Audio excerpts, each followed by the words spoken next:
نكاحها وتزويجها يا ذا المهر المذكور والله أعلم تم بالخير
وصلت هذا لبدينو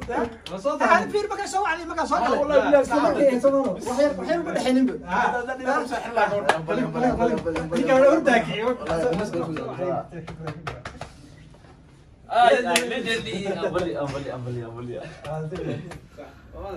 maanta waxaan ka salaameynaa Soomaali Media ka salaameynaa dhamaan asxaabta dhamaantiin waxaan leeyahay thank you so much sana ugu xirantiin subscribe-kiina like-giina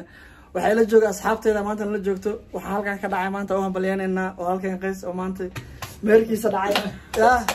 asaga la meersada maanta marka dhamaan waxaan leenahay video hadii soo gaartay share gareey si la gareey ما شاء الله عادي maanta waxaan ku dhaaf farxad lama goy karo shuxur abu dhidi ay daa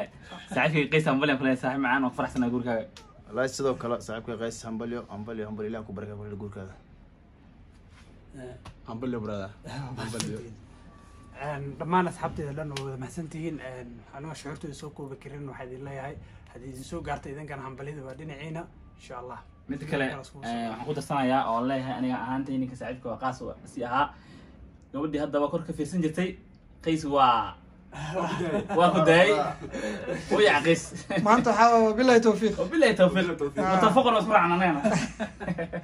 متفق عليه marka insha Allah waxaan leeyahay dhamaantiin ma santiin thank you so much idinka daawanaysan waxay idin la tahay comment-iga ugu soo qoray video saacada laga bilaabo waxa waaye video oo de single oo ka baxay soo nuuraa bijadina ninka wallahi la tilaa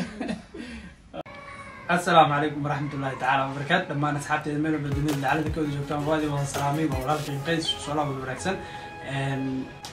waxaan halkan aad iyo aad farxad weyn ugu qaadanayaa dhalinyarada saaxiibadii ahay walaalahayga iyo bulshooyinka Soomaaliyeed oo ii soo wada hambalyeysay meel walba gaarsiisay Facebook ha noqoto Instagram ha noqoto WhatsApp ha noqoto meel walba telefoon numberkii xitaa soo raadiyay ilaa ay maanta telefoonka kaliya ilaahay runtii waxay tahay fursad aad iyo aad kalena meeshan waxaan ka marnay familkayga oo ayaga hadday ahayn maanta heerkan aan taaganahay ama farxadan aan ku jiro aanan heli lahayn ilaahay ka sukow ayagana waxaan meeshaan intoo hambal weyn ay jiraya waxaan leeyahay kuma sanadkan waxaan rabaa fursad weyn aan ugu qaato nafi sheedaan ay wax rabto runtii dhalinyarna waa ahay